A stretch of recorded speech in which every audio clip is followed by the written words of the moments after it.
Welcome to Latin Nation, celebrating your generation from coast to coast. I'm your host, Humberto Guida, and I love it when fighters use their fame and platform to better the lives of others. And that definitely goes for our first story. Brian T-City Ortega is one of the UFC's most promising young fighters.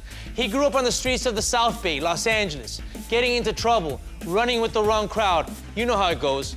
Then he was introduced to Ju Jitsu at none other than the Gracie Academy in Torrance, California. His talent in grappling was obvious, his ceiling was high, but he had to make a choice. Get his act together and leave the streets behind, or lose a chance at a career in professional MMA. Well, today, Brian is a featherweight contender and considered one of the best jiu-jitsu black belts in the UFC. So what's next for T-City? Find out right here on Latin Nation. En Acción, brought to you by the U.S. Army. Find out more at goarmy.com.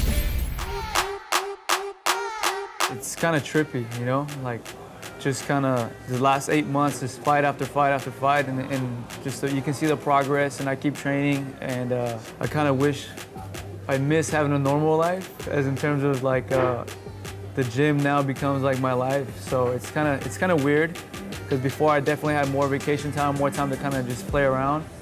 But lately it's just been like train hard, you know, train hard, fight hard. There you go, Brian. I have fun in the gym.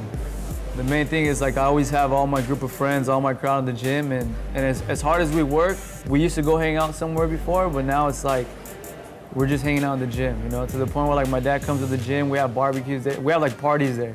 It's like spar party. Like, imagine like everyone beating each other up, but after, like, everyone eating my dad's cooking, and like I have like a massage therapist there, so like everyone's just kicking back and having a good time. And I just keep the environment great, you know, just if I'm gonna live here, I might as well be comfortable, you know? The moment he was taken down, he immediately secured that guillotine. I'm happy that now in my career, I'm sharing the octagon with guys like him. Big names. I got to share the octagon with Clay Guida. I got to share the octagon with Cub Swanson. These are things that, as a fighter, you always dream of. You know, you dream of the big fights. You dream of fighting the guys that you saw growing up. Now I'm doing it, you know? And not just on one guy, but 3 guys in a row that have huge names and done a lot of great things in the sport, especially Frankie as a legend. It doesn't matter the outcome. For me, it's like, when you look at boxing, you know what I'm saying? Like, Canelo stepped in there with all these guys, you know? Like, Marquez stepped in there with all these guys. Just, for me, this is it. This is the time in my career where I'm the young guy stepping in to face these guys, these legends, and I'm doing all right. Brian T-City Ortega!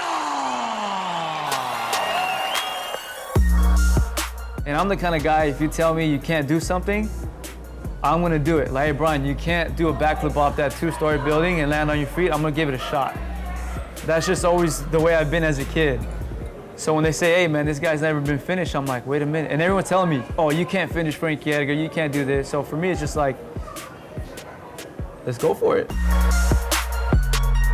I've been through so much that 15 minutes, 25 minutes of my life, it's not gonna faze me, you know? Like, the way I look at it is, what can you do to me that hasn't been done to me already before?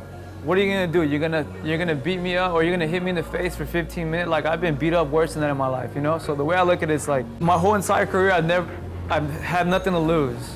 I've always been the underdog. I've always been counted out. And for me, I just thrive on it. You know, I always say, it's cool being the underdog because I'm cool in my doghouse. The mental toughness is there, and if you slip up with me, have you seen, I have like the world record for 3rd round finishes, so don't ever count me out.